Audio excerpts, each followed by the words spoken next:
The night nurse at Maple Creek Varen's home froze when she looked out the window. It was 3:07 a.m. Fog drifted low over the grass.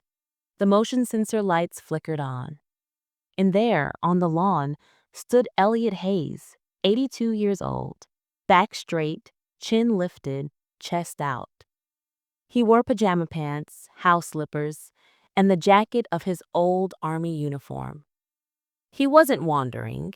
He wasn't confused. He was marching. Slow, precise, measured steps. 21 forward, pause, 21 back. The same sacred pattern he once walked as a tomb guard at the tomb of the unknown soldier. The nurse whispered, "But he has Alzheimer's. How does he remember that?" She called the supervisor.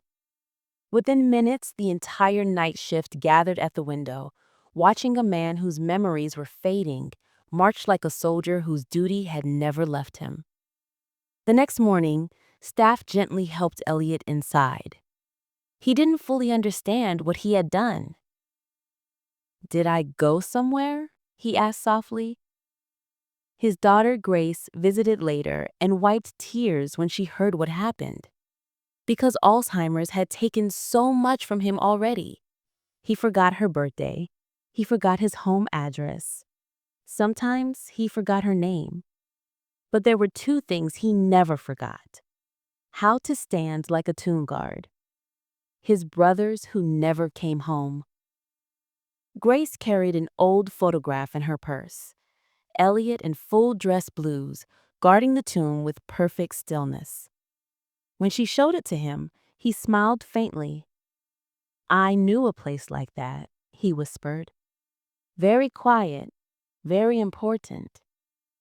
He couldn't remember where it was, but the weight of the duty, the honor, still set in his bones.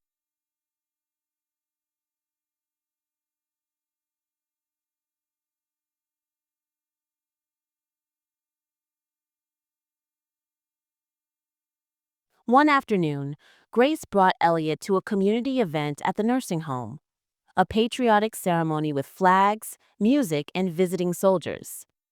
At first, Elliot seemed restless and confused.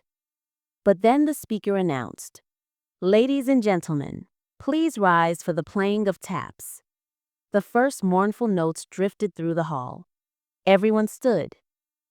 But Elliot didn't just stand. He changed. His shoulders squared, his chin lifted. His feet came together in perfect military alignment. People watched as the old man rose into crisp formation, as if time rewound. Then, without hesitation, he raised his hand in a perfect salute. Not shaky, not uncertain, perfect. The soldiers in attendance stared with open admiration. After the ceremony, a young private approached Grace.